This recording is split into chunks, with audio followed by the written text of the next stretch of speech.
एक बार वैकुंठ लोक में भगवान विष्णु जी अपने आसन शेषनाग पर बैठे बैठे उब गए तो उन्होंने सोचा चलो पृथ्वीलोक घूम कर आता हूँ। वैसे भी कई साल बीत गए थे धरती पर गए, इसलिए वो फटाफट अपनी यात्रा की तैयारी करने लगे। विष्णु जी को तैयार होता देख को लक्ष्मी जी उनसे पूछा, आज सुबह सुबह कहाँ जाने की तैयारी हो रही है स्वामी? विष्णु जी ने कहा, हे प्रिय, मैं पृथ्वी लोक पर घूमने जा रहा हूँ। तो कुछ सोचकर लक्ष्मी ने कहा, हे भगवान, क्या मैं भी आपके साथ चल पृथ्वीलोक आ सकती हूँ? विष्णु जी ने 2 पल सोचा, फिर कहा, एक शर्त पर, तुम मेरे साथ चल सकती हो। तुम पृथ्वी पर पहुंचकर उत्तर दिशा की ओर नहीं देखोगी। लक्ष्मी जी के मन में आया कि प्रभु ऐसी शर्त क्यों रख रहे हैं, लेकिन ज्यादा प्रश्न करने पर वो नाराज होकर उन्हें ले जाने से कहीं मना न कर दे, इसलिए लक्ष्मी जी ने हाँ कह अपनी बात मनवा ली। और सुबह सुबह माँ लक्ष्मी और भगवान विष्णु धरती पर पहुंच गए। तब सूर्योदय हो रहा था, रात बरसात होकर हटी थी, चारों ओर हरियाली ही हरियाली थी। उस समय चारों ओर बहुत शांति थी और धरती बहुत ही सुंदर दिख रही थी। सफर के दौरान माँ लक्ष्मी मंत्रमुग्ध होकर धरती को देख रही थी और इन सब में वो भूल गई कि पति को क्या वचन देकर आई है। लक्ष्मी जी चारों ओर देखते देखते कब उत्तर दिशा की ओर देखने लगी पता ही नहीं चला।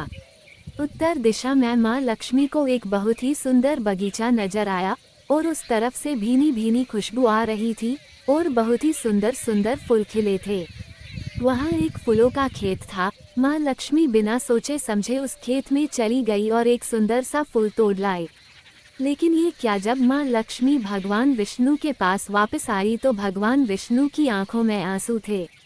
भगवान विष्णु ने माँ लक्ष्मी से कहा, कभी भी किसी से बिना पूछे उसका कुछ भी नहीं लेना चाहिए और किसी को दिया वचन भी नहीं तोड़ना चाहिए। माँ लक्ष्मी को अपनी भूल का पता चला तो उन्होंने भगवान विष्णु से इस भूल की माफ़ी मांगी। भगवान विष्णु ने कहा, मना कि तुम मेरी प्रिय, फिर भी जो तुमने भूल की है उसकी सजा तो तुम्हें जरूर मिलेगी। जिस माली के खेत से तुमने बिना पूछे फूल तोड़ा है, जो कि एक प्रकार की चोरी ही है, इसलिए अब तुम 3 साल तक माली के घर नौकर बनकर रहो। उसके बाद मैं तुम्हें बैकुंठ में वापस बुलाऊंगा। माँ लक्ष्मी ने चुपचाप सर झुकाकर हाँ कर दी। मैं आप भी सोच रहे होंगे, आजकल की लक्ष्मी थोड़ी थी। उस दिन से माँ लक्ष्मी एक गरीब औरत का रूप धारण करके उस खेत के मालिक के घर गई। घर क्या, एक झोपड़ा था। मालिक का नाम माधव था। घर में माधव की बीबी, 2 बेटे और 3 बेटियां थी। सभी उस छोटे से खेत में काम करके किसी तरह से गुजारा करते थे।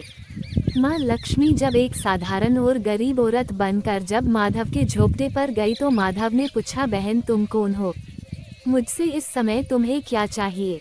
तब माँ लक्ष्मी ने कहा, मैं एक गरीब औरत हूँ, मेरी देखभाल करने वाला कोई नहीं, मैंने कई दिनों से खाना भी नहीं खाया, मुझे कोई भी काम दे दो। इसके बदले में तुम्हारे घर का काम भी कर दिया करूँगी, बस मुझे अपने घर में एक कोने में आसरा दे देना। माधव गरीब जरूर था किंतु बहुत ही अच्छे दिल का मालिक था। उसे दया आ गई, लेकिन उसने कहा, बहन मैं तो बहुत ही गरीब हूँ, मेरी कमाई से मेरे घर का खर्च मुश्किल से चलता है। अगर मेरी 3 की जगह 4 बेटियां होती तो भी मैंने गुजारा करना था। अगर तुम मेरी बेटी बनकर जैसा रूखा सूखा हम खाते हैं उसमें खुश रह सकती हो तो अंदर आ जाओ। माधव ने माँ लक्ष्मी को अपने झोपड़े में शरण दे दी। माँ लक्ष्मी 3 साल उस माधव के घर पर नौकरानी बनकर रही। जिस दिन माँ लक्ष्मी माधव के घर आई थी उससे दूसरे दिन ही माधव को फूलों से इतनी आमदनी हुई कि उसने शाम को एक गाय खरीद ली। फिर धीरे धीरे माधव ने काफ़ी ज़मीन खरीद ली। उसने सबके लिए अच्छे अच्छे कपड़े भी बनवा लिए, एक बड़ा पक्का घर भी बनवा लिया। बेटियों और बीबी को गहने भी खरीद कर दिए और उसके घर शरण लेकर रह रही लक्ष्मी जी को भी उसने वो सब दिया जो अपनी बेटियों को दिया था। पहले से कई ज़्यादा सुखी और समृद्धि माधव के मन में हमेशा ये ख्याल आता था कि मुझे ये सब इस महिला के शुभ कदम मेरी झोपड़ी में पड़ने के बाद मिला है। इस महिला ने एक बेटी के रूप में मेरे जीवन में आकर मेरी किस्मत ही बदल दी। 3 साल लगभग बीत गए थे, लेकिन माँ लक्ष्मी अब भी घर में और खेत में काम करती थी। एक दिन माधव जब अपने खेतों से काम खत्म करके घर आया तो उसने अपने घर के सामने के द्वार पर एक देवी स्वरूप गहनों से लदी एक औरत को देखा। ध्यान से देखकर पहचान गया, अरे ये तो मेरी मुंह बोली चौथी बेटी यानी वही औरत है। वो पहचान गया कि यह तो माँ लक्ष्मी है। अब तक माधव का पूरा परिवार बाहर आ गया था और सब हैरान होकर माँ लक्ष्मी को देख रहे थे। माधव बोला, है माँ, हमें माफ कर दीजिए, हमने आपसे अनजाने में ही घर और खेत में काम करवाया है। माँ, ये कैसा अपराध हो गया है माँ, हम सबको माफ कर दो। माँ लक्ष्मी मुस्कुराए और बोली, है माधव, तुम बहुत ही अच्छे और दयालु व्यक्ति हैं। तुमने मुझे अपनी बेटी की तरह से रखा, अपने परिवार के सदस्य की तरह से मान दिया। इसके बदले मैं तुम्हें वरदान देती हूँ कि तुम्हारे पास कभी भी खुशियों की और धन की कमी नहीं होगी। तुम्हें वो सारे सुख मिलेंगे जिसके तुम हकदार हो। फिर माँ अपने स्वामी के द्वारा भेजे रथ में बैठकर वैकुंठ चली गई।